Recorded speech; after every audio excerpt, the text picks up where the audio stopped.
Hello everyone! Happy Thursday! I know it's been kind of a wild week for most of us, if not all of us. I hope you're taking the time to take care of yourselves. I hope you're staying happy, staying healthy, staying hydrated, drinking plenty of water, and really just taking care of your mental health, because this year has been wild, this week has been wild, and we've just got to do all we can to look after each other and to look after ourselves. I know it's sort of a weird time to be releasing a new book. Maybe I didn't think this one through. I mean, I kind of knew that we wouldn't have an answer on election day, but for some reason my brain was like, oh no, sure we will, it's okay, go ahead and release your new book anyway, it'll be fine, no one will be stressed. I was very wrong. But that being said, Trashy Suspense novel is officially out in the world. You can find it on Amazon in paperback or on Kindle. It's also available to read on Kindle Unlimited, so if you have Kindle Unlimited, you can read it for free. I know there's kind of like a weird, you pay for Kindle Unlimited, so it's not actually free, but if you're already paying for it, then you don't have to pay for it again. It's strange. And believe it or not, when you read books on Kindle Unlimited, it really does help authors. It helps boost our numbers with Kindle Unlimited, as well as we do get paid for every time you read one of our books in Kindle Unlimited. I wouldn't say we make as much money as we do when we get sales, but I mean, I make over half. So I highly encourage readers to read books on Kindle Unlimited. Yeah, I think it's a pretty good deal for everybody.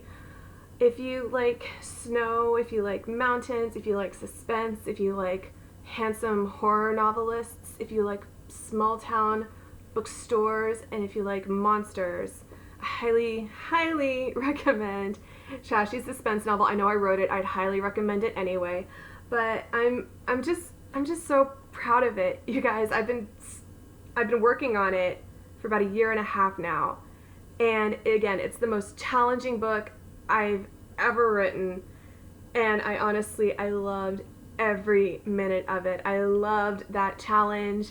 I loved expanding my ideas and, really, I guess, pushing my boundaries and stepping outside my comfort zone.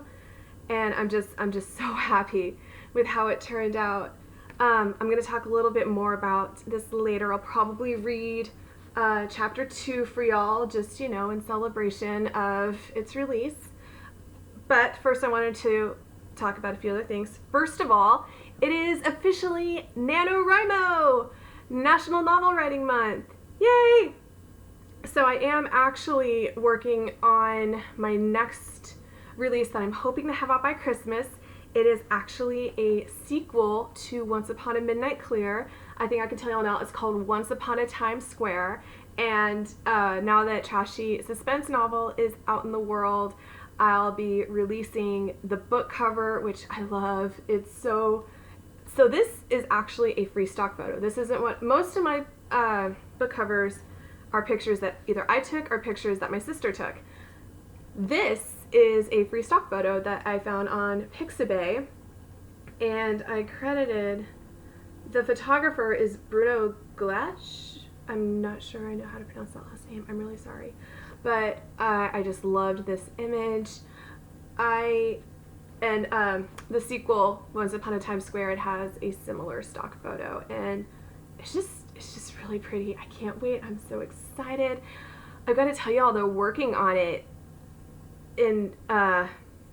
So the first book is about Princess Rosalind, whose royal fiance announced that he was going to marry an American commoner, sort of like every Hallmark movie where the prince falls in love with an American girl, but from the jilted princess's perspective, because I've always thought that she was the victim, not the villain. I talk a little bit more about that in all of the read-alongs that I have up here on my channel. But in the sequel, Princess Rosalind's American boyfriend, veterinarian Zachary Walker, who looks a lot like Oliver Jackson Cohen in my head, he takes Rosalind to the United States, to New York. And let me tell you, writing Once Upon a Times Square has made me so nostalgic for New York. I miss it so much. I've only been 3 times, and all 3 times is only for a few days, but it is so magical. The energy there is just, it's impossible to describe unless you've experienced it. And I miss New York so much. I love y'all, and I'm thinking about you. And again, no, COVID will play no part in Once Upon a Times Square. It does not exist in my literary universe. I refuse to acknowledge COVID-19. But yes, that's what I'm going to be working on for NaNoWriMo. Granted, I've already started on it. It's actually kind of even more than halfway through, so I'm kind of cheating. But, you know, it's okay. It's okay. I'm not like in it for the prizes or anything. I'm just encouraging everyone else who is participating. It's a great experience. I actually wrote, I think I've talked about this too, I actually wrote Boy Band as a NaNoWriMo project. It was my 3rd full-length novel that I finished, and you know, of course, the first 2 were the first 2 books in the Cemetery Tour series, which I absolutely love, but they're about ghosts. They're a little heavier. Even though they're fun, they're also very lighthearted ghost stories. They still deal with some heavy subjects. And when a friend of mine suggested I sign up for NaNoWriMo, I thought, okay, I want to write something completely different. And I had actually just read Fangirl by Rainbow Rowell, and I thought, okay, I want to write something fun and cutesy and romantic like that. And so when I got home that night, my sister and I, we were talking, and we decided to watch some music videos, and we ended up watching the Best Song Ever music video by One Direction. And I thought, oh my gosh, they're so cute. I want to hang out with them. Oh, I want to, you know, and Harry Styles especially, just, oh, he's such a dreamboat. And I thought, okay, so that was definitely the story that I would have wanted to read when I was in high school, was a girl whose best friend is a member of the world's hottest boy band, and she just gets to hang out with them on a regular basis. And that's how Boy Band came about. I actually did not win NaNoWriMo that year. I finished this book in 2 months, not 1. But I ended up loving it. I honestly, when I started writing it, I didn't know if I was going to finish it. I didn't know if it would go anywhere. But my sister read it. She said, you need to finish this, and then you need to publish it. And I'm very glad she did, because it went on to become a complete series. There are 4 books in the series. It is complete, and it's honestly been my bestseller online. At the in-person event, Cemetery Tours is the one that sells the best, but online, Boy Band is my bestseller.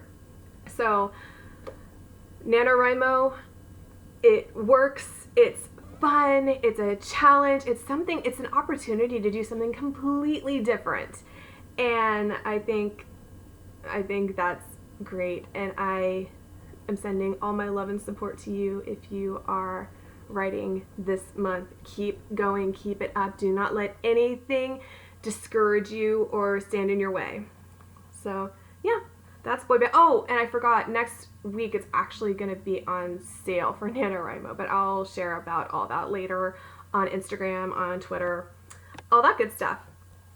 Okay, so back to Trashy Suspense novel. Since this is my first book release in literally over a year, I wanted to do, and since I can't be at any fun events, you know, because of that which shall not be named, I wanted to do something fun. So I have decided to host a giveaway, and I'll probably post about it officially next week on Instagram. It's only going to be on Instagram, So go follow me. It's going to be Jacqueline E. Smith. I'll, of course, share the link down below, as I usually do. But yeah, so it'll only be on Instagram. This is my, I think this is it my first giveaway? I've done other giveaways like through Goodreads, but Goodreads changed, and now if you're just an independent author trying to host a giveaway, it's at least $200. It used to be free to run a giveaway on Goodreads, and now they're asking for $200 from each author just to host one giveaway. And I'm like, I'm paying you to give my inventory, to give my product away for free? That doesn't sit well with me at all. I can't do that. So I am hosting a giveaway on my own, and I wanted to show you a few of the things that you're going to get. Actually, I'm showing you almost all the things that you're going to get. There's one last prize that hasn't come yet, but it is on its way. So, and most of these, I'll be honest, most of these I got from my Redbubble shop. And so if you want some, you can absolutely go to my Redbubble shop and go find these fun merch products, whatever, for yourself. I'm a great salesperson, guys. Yeah, it's absolutely wonderful. Is it any wonder that I'm not on Shark Tank? Okay, so the first prize you get, and so it's going to be on Instagram, like I said. It's going to be, like raffle style kind of, but I think I'm going to have 3 winners. I think I'm going to have 2 winners who win a signed copy of Trashy Suspense novel, and don't worry, it'll be an actual copy, not with this ugly not for resale strip across. So you're going to get so 2 winners will get a signed copy of Trashy Suspense novel. The grand prize winner is going to win, first of all, a button. It says Trashy Suspense novel on it. It's very cute. You can find that on Redbubble. Yeah, I like buttons. I love buttons, actually. I have a whole collection on my lanyard. I'm trying to go from like the least fun to the funnest. Okay, so next you're going to get these beautiful stickers that are, granted, my book covers. But I think they're all lovely. I included cemetery tours because, I figure if you like Trashy Suspense novel and The Bogman, you're going to like Ghosts too. I also included Trashy Romance novel because even though they are not related in any way except the format, they're both they're standalones, and they're similar. And I love this cover. I love this book. And then you get the Trashy Suspense novel sticker. Next, you get this beautiful Winter Wonderland candle. One of my absolute favorite things about life is scented candles. I burn them all year round, and I thought it would especially be good for this giveaway. It's, since it's Winter Wonderland, and it actually smells like vanilla, like wintry vanilla, and in Trashy Suspense novel, vanilla lattes are Eloise's favorite, and I thought that was perfect. So you're going to get this beautiful Winter Wonderland candle. Next, you get a journal. This isn't actually the book itself. This is actually a journal. Oh, how cool is that? And it's so, I love the Redbubble journals. They're very high quality. The color quality is gorgeous, and oh yeah, and who doesn't love a journal? I love journals. I have so many. It's true what they say though. If you give a writer a nice journal, we won't write in it until we have an idea that's like good enough for it. Next, you get, again, there's one more prize coming. When I make the official post on Monday, I think I will hopefully have it by then, so I'll be able to share it. Next, you get a $25 Amazon gift card. You can spend it on whatever you want. If you want to spend it on my books, that's totally fine. But it's funny, this is actually my mom's idea, because I said originally, I think I'll include like a Starbucks gift card, so that, because coffee kind of plays a big role in the book. But my mom goes, why don't you give them an Amazon gift card and then they can buy the rest of your book? My mom is very clever like that, and you do not You do not have to spend this on my books. It is yours to spend on whatever you want. But yeah, so $25 to Amazon. And like I said, the signed copy of the book. And all of this comes wrapped up in this fun little tote bag that also has Trashy Suspense novel on it. Oh my gosh, I love tote bags. I love reusable bags. I have so many. I've actually had, during the pandemic, I've actually gone through and cleaned out some of my recyclable tote bags because I had so many. But yeah, all of it will come wrapped up in this wonderful, wonderful reusable tote. And so yeah, I'm very, very excited about this giveaway. I think it's funny because my sister and my parents were like, so what do you want for Christmas this year? And I'm like, gosh, I don't even know, guys. I don't have a need for anything, really. But then I thought, you know what? I just kind of want some swag from my Redbubble shop. So I'm going to make like a list and give it to my sister and say, here, pass this on to the parents so I can get some of my own merch for Christmas. Yeah, I am a big fan of my own work, guys. I guess that's a good thing. I wouldn't be putting it out in the world if I didn't think that it was, if I didn't want to own it myself. So all that being said, I know this is I feel like this video, my brain is just kind of here, there, everywhere. But you know, again, it's been a week. So, oh, and in case you're wondering why I'm dressed like this, I'm dressing like this because I wanted to match my model on the cover of the book. Look at that. I'm dressed up like my friend Hannah, that's my friend Hannah, and her beautiful bookshelves behind her. Her library is like the Beauty and the Beast library. It's so cool. And yeah, she was kind enough to let me use her library and her beautiful self for the book cover. Thank you, Hannah. So I'm cosplaying as my own book cover today. And I guess without further ado, here is chapter 2 of Trashy Suspense novel. And remember, we're in a small town. Eloise Keller runs the local bookstore. One of the cool ladies in town, Hetty, has come in and said that her nephew is moving to town, and she was wondering if he might work in Eloise's bookshop because he's a writer and she has this really cool old lounge. So yeah, this is chapter 2 of Trashy Suspense novel, now available on Amazon and on Kindle. In my younger years, I was never really one for routine.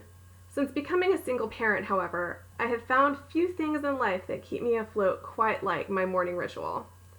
First, before I do anything else, I brew a pot of coffee and pour myself a cup. Then I shower and change before pouring my second cup of coffee, which I enjoy while reading and watching the sunrise from our library on the second floor. The room is actually intended to be a third bedroom, but since it's only Isaac and me, we converted the extra space into a recreational room for books, games, and music. It's easily my favorite room in the house. If I'm running according to schedule, I'll get about 30 minutes of blessed solitary reading before it's time to wake Isaac up and make breakfast. Then he gets dressed and, if it's a school day, we'll walk down to the bus stop together. If not, then he's allowed to watch television in my bedroom until my mom arrives to watch him. Today just happens to be his first day back to school after winter break, and he's about as thrilled as you'd expect any first grader might be. Of course he's excited to see his friends, but after almost 3 weeks of being free to sing and draw and study musical scripts to his little heart's content, he's returning to his classes with relatively low enthusiasm. My morning ritual ends with me attempting to tame my wild auburn hair and applying a touch of mascara to my virtually invisible lashes. Okay, so we talked about how Daniel Brunsworth in here, I kind of envision him as sort of a Jim Hopper from Stranger Things, or if you're in the mood, a Richard Armitage, just in general, because he's tall and beautiful and has that deep, gravelly voice. But Eloise, I very much envision as Jessica Chastain. I love her. I adore her. I think she is gorgeous. I've never seen a movie of hers that I didn't like. Oh my gosh, I think she is so beautiful, and she seems so sweet and funny in real life too, and I always appreciate that when celebrities seem cool in real life. Although I don't necessarily consider myself a great beauty, okay, that's kind of false. I think Jessica Chastain is gorgeous, but you know, Eloise is very, very humble, very modest. Although I don't necessarily consider myself a great beauty, I've never disliked the way I look. My nose is a little longer than it should be, and my lips are rather thin, but my eyes are pretty, wide and sky blue, the same color as Isaac's. Our eyes are actually the only feature we share. Otherwise, with his mop of blonde curls and cute button nose, he's the spitting image of his father. Glancing at the clock, I realize I have 10 minutes to spare before I need to leave for work, but I head out the door anyway. With Jason gone, one of my Saturday employees, Blythe, will be helping me out around the store. And as much as I love Blythe, she's just a little, well, disorganized. Don't get me wrong, she's great with the customers. The problem is that sometimes she's so great that she lets them walk right out of the store without paying. Not intentionally, of course. She just enjoys talking with them so much that she forgets to ring them up. Long story short, with Blythe as my coworker for the better part of the week, I need to make sure I'm caught up with everything before I open this morning. Oh, and I based this entire retail, I based her entire work experience on when I used to work at a Hallmark store. I worked retail for, gosh, maybe 2 years, I guess. I was the cashier girl. I tidied up the place. I vacuumed. I didn't work in the back all that much, but when I worked in a dental office, I did work in the back, so I knew about like the filing and the organizing. So all this is based on that experience. I've never actually owned a shop, but I have worked in a Hallmark store, and it was wonderful and fun. And actually, my Christmas novella is dedicated to the woman who owned the Hallmark store. The Hallmark store. Okay. Okay, here, I'll just rewind a little bit because I don't remember where I was. Long story short, with Blythe as my coworker for the better part of the week, I need to make sure I'm caught up with everything before I open this morning. I don't often say it aloud, but the truth is I love being at my store early in the morning. With golden sunlight streaming in through the windows and the smell of old pages and fresh coffee lingering in the air, it's like my own personal piece of heaven. I'm in the process of taking inventory of all of our new titles in the storage room when I hear the shopkeeper's bell ring. The sign out front still says closed, but I left the door unlocked for Blythe. "Hello, Eloise," she calls out. "In the back, Blythe." She appears moments later, wrapped in a thick gray shawl. "How are you, dear?" she asks, greeting me with a warm hug. "Just fine," I smile. "How are you?" "Wishing it was summer. I tell you, it just keeps getting colder and colder out there." "I'll be sure to light a fire," I say. I made Jason go on a firewood run on Saturday before he left. "Thank you so much for helping me out around here this week. I really appreciate it." "Oh, you're welcome. You know how much I enjoy being here. I just wish I could feel my toes." Winter in Cedar Ridge is beautiful, but it can be brutal. And since we're still in early January, we really haven't even seen the worst of it yet. "If you'd like, I can fetch you a blanket from the reading nook," I offer. "Don't you worry, dear. I brought my own," she laughs. I should have known. Blythe always comes prepared. "Hey, what time is it?" "We've got about 7 minutes till we open. Would you like me to unlock the cash register?" "That would be perfect. Thanks, Blythe. I'll be out in just a second to get a fire going." Once I've finished up with inventory and made a note of which titles I'll need to order before the week is up, I emerge from the storage room and head into the lounge, flipping the close sign on the front door to open along the way. I've only just knelt down to light the fire when the shopkeeper's bell rings. "Why, hello there. Welcome to Blue Ridge Books," I hear Blythe greet the customer. I could tell by her tone that she doesn't recognize the person who just walked in. Must be a tourist. "Yeah, thanks." The voice that answers is brusque, baritone, and wildly ungracious. Like the speaker, has neither the time nor the patience for small talk or warm welcomes.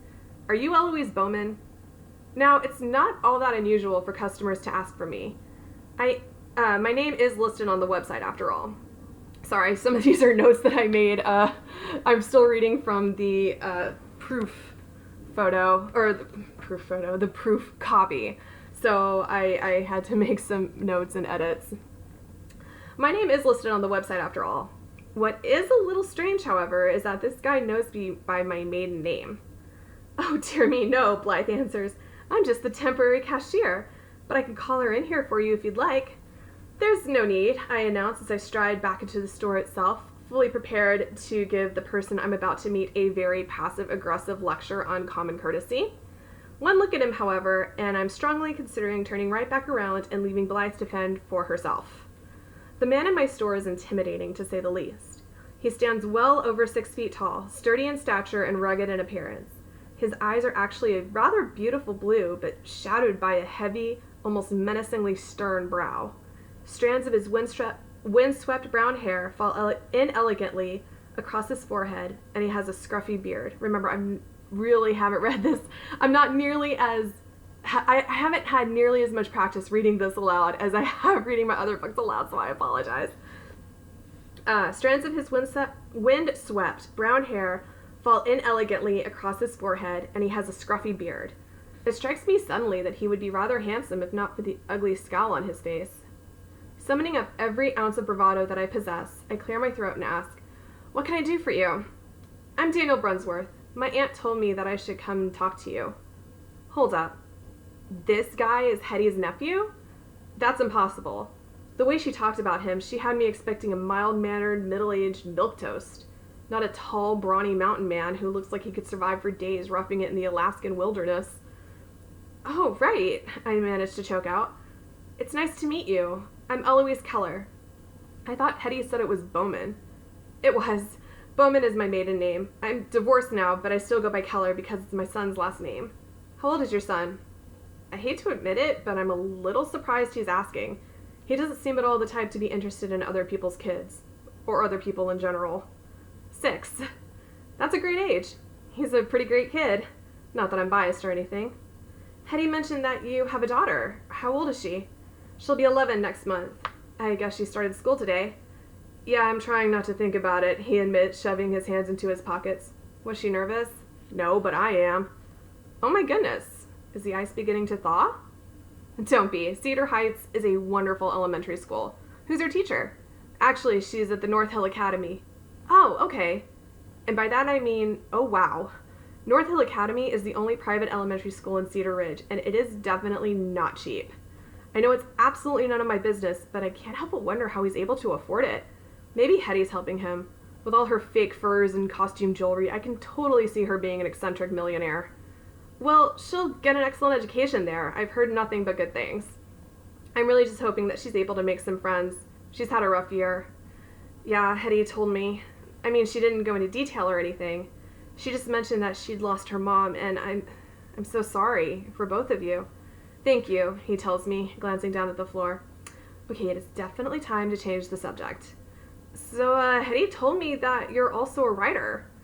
Are you? Blythe chimes in. How wonderful! What do you write? Oh, you know, this and that, Daniel answers. I guess he's not one to talk about his work, and I can't really say I blame him. Writing is a rather personal profession. Well, just so you know, you're more than welcome to work here, I tell him. We sometimes get a little busy around lunchtime when all the tourists are in town, but overall it's a pretty peaceful atmosphere. I'll keep that in mind. Thanks. Would you like me to give you a tour? Sure, if you're not busy. Oh, I did not expect him to take me up on that. Okay then. Not at all, I tell him. Then I turn to Blythe, who happens to be watching us with an inordinate amount of interest. We won't be long, Blythe. Take your time, she grins. I can only hope and pray that Daniel doesn't read anything into her overtly suggestive tone. Thankfully, if he does, he doesn't acknowledge it. So the store is divided into 3 sections. Fiction, nonfiction, and collectibles, I explain, guiding him back through the aisles. Collectibles can refer to just about anything from rare first edition books worth a small fortune to plastic action figures worth about 50 cents. Most of our books are used, but we do have a few shelves dedicated to new releases. Daniel adopts a pensive air as he casts his eye over the mystery thriller selections. What's your favorite genre? He asks. Oh goodness, I'm not sure I have a favorite, I answer. I enjoy the classics, of course. Pride and Prejudice, To Kill a Mockingbird, pretty much anything you'd read in a high school English class. That gets a chuckle out of him. I also read a lot of lighthearted contemporary fiction, a little bit of romance, and of course nowadays I'm reading a lot of middle grade books with Isaac. Your son? Yes. What is he reading now? We just started the Magic Tree House books. My daughter loved those, he says. Oh yeah? What's she reading? Hetty bought her about a dozen Judy Blume books for Christmas and she's been devouring them. You know, we actually had someone sell us a few signed Judy Blume books last year. I bet those didn't sit on the shelf very long. Oh, they never even made it to the shelf. I kept them for me. I grin. One of the many advantages to working for myself. So you own this store? I do. Was it a dream of yours, or it was actually something I sort of grew into? I began working here part-time in high school, just sweeping the floors and organizing the shelves. I eventually got promoted to running the cash register and working inventory. I finally became a full-time employee after my divorce.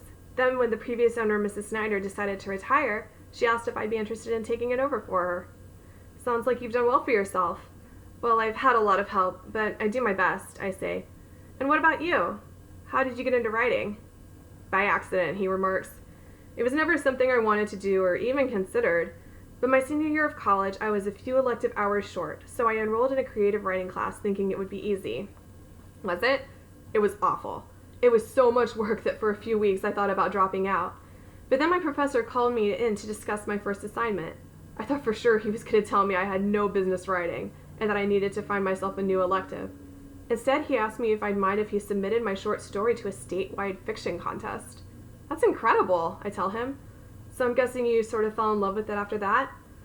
I don't know if I'd call it love, but it did keep me motivated. I never imagined I'd still be doing it almost 20 years later, though. Well, it's never too late to try something new, I remind him. If you grew your beard out a little longer and threw on a plaid shirt, you'd make a pretty convincing lumberjack.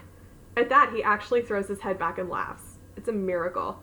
That's not something you hear every day, he says. Welcome to Cedar Ridge. Ah, that's right. Almost forgot where I was for a second. Have you spent much time here? Yeah, actually. When I was a kid, my family and I would visit Hetty here every summer. I grew up in Chicago and loved the city, but when I look back, I was always happiest here. Then after Addie's mom died, bringing her here just made the most sense. Oh, of course. You have history here. You have Hetty and Teresa. And I might be a little biased, but Cedar Ridge really is a wonderful place to grow up. I'm guessing you speak from experience? I do. Have you lived here your entire life? No, actually. I spent 4 years at college in Raleigh, which is where I met my ex. After we got married, we moved to Winston-Salem.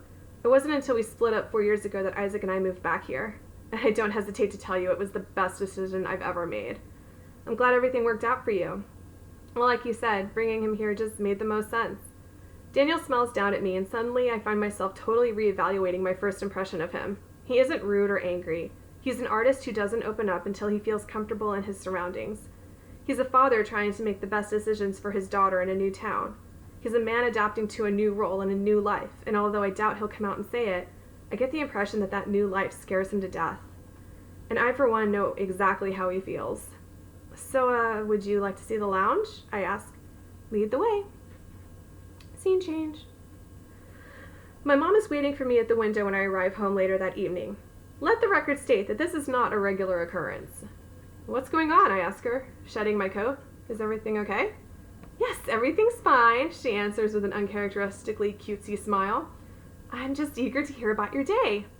Why? Oh, I don't know. School started back up again, so you were probably busy with students and teachers looking for books for their English classes. You might have also had some parents come in, looking for a new book now that they have a little extra time to sit and read. Or you may have spent the morning with a certain writer who just moved to town and is probably very lonely. Okay, so you talked to Blythe today. I don't know why I'm surprised. My mom and her friends are top-notch busybodies. And although I did not grow up in a small town, I grew up in rather a small suburb of Dallas. And let me tell you, my mom knows everybody. Everybody knows my mom. She either went to high school with them, went to church with them, knows them from the grocery store, and sometimes it's really hard to be Susie's daughter because everyone expects you to be the social butterfly and just be like, hi, how are you? And I'm like, oh no, I'm not nearly as outgoing, I feel, as my mom, and I'm afraid they're gonna be disappointed when they talk to me. I mean, I love everyone. I love everyone in my town. I love everyone who is my mom's friend. But I don't know. Sometimes it's hard to live up to Susie. So it's kind of where Eloise gets this. Tell me about him. I can't imagine there's anything I can tell you that you don't already know. You can tell me what you think of him. I thought he was nice, I answer, making my way into the living room where once again Isaac is laying on the floor coloring. Tonight he's watching The Music Man. Who's nice? He asks, without looking up from his drawing. Hetty's nephew, I answer. He's very nice. Hetty has a nephew? Isaac asks in his adorable little kid voice. He's at that age where everything seems wondrous, even the simple idea of one of his favorite friends having a nephew. Yes, she does. What's his name? Daniel. How old is he? He's 40. Oh, he's old. Hey now, I laugh. I'll be 40 in just a few years. Does that make me old? Well, a little. Oh, really? I demand, dropping to my knees and snatching him right up off the ground. He shrieks with laughter as I tickle his sides and kiss his cheeks. Finally, I show him mercy, but I don't release him. Not just yet. So how was your day at school? It was okay, he answers. Just okay? Yeah. Even though he's only in the first grade, I worry desperately about Isaac and how he'll be treated when I'm not around. I know his teachers love him, and I know he has friends, but I also know that he's different. Let's face it, there aren't many 6-year-olds out there who can recite Arthur's monologue from Camelot word for word. Did you learn anything new or exciting? No, but Shayla let me share her cookies at lunch. So the highlight of his day was cookies. Maybe he is just like other kids after all. Well, I hope you still have enough room in your tummy for Mona's. Isaac gasps. Mona's is a local pizza parlor and his absolute favorite restaurant. Yes, he exclaims. I can't help but laugh. Why don't you go upstairs and change, and then we'll head out. In the blink of an eye, he's on his feet and dashing up the stairs with the speed and precision of, well, a hungry first grader anxious for garlic bread. Once I hear his door slam, I turn to my mom and ask, would you and Lenny like to join us? Thank you, but I think we'll stay in tonight. Lenny is still watching his cholesterol. What I would like, however, is to hear more about Hetty's handsome nephew. My poor mom. She holds out so much hope for me, even in spite of my astonishingly bad track record when it comes to romance. It all began in 7th grade, when I fell for the boy who was using me to cheat off my history tests. I was so hurt at the time, I couldn't imagine that any of my future boyfriends could possibly be worse. Then I got to high school and dated, in chronological order, the guy who cut class so he could smoke and sell marijuana behind the gymnasium, the bad boy who dressed like a rock star and ended up getting suspended for bringing a knife to school, and the nice guy who called me an uppity bitch after I told him I wasn't ready to sleep with him. By the time I met Lance Keller during my sophomore year of college, I was old enough to know that he wasn't good for me, but still young and naive enough to believe that I could fix him. In my mind, we were a modern-day Beauty and the Beast. I was the bookish girl from the small town. He was the shy, reclusive son of one of the richest men in Forsyth County. But of all the wealth, privilege, and love in the world weren't enough to rid him of the demons that had plagued him for years. I already told you, he seems like a decent guy, I finally answer, banishing the ghost of all my failed relationships from my mind. Blythe said he seemed to like you. Well, I certainly hope he didn't dislike me. Do you think you'll see him again? Mom, it's Cedar Ridge. I'm bound to see him again. You know what I mean. If he decides to come back and work in the store, then yes, I'll see him again. And would you like that? I never get the chance to answer, however, as Isaac chooses that moment to come bounding down the stairs, dressed in his best dinner jacket and blue bow tie. I'm ready, he announces. Oh my, don't you look handsome, I smile. Mona's is a far cry from the fanciest restaurant in town, but Isaac loves dressing up whenever we go out. It doesn't matter where we go, he is always the most debonair little fellow in the room, and my God, I love him for it. Then again, I love him for everything. So that's chapter 2 of Trashy Suspense novel, now available once again on Amazon, Kindle. Hang in there, guys.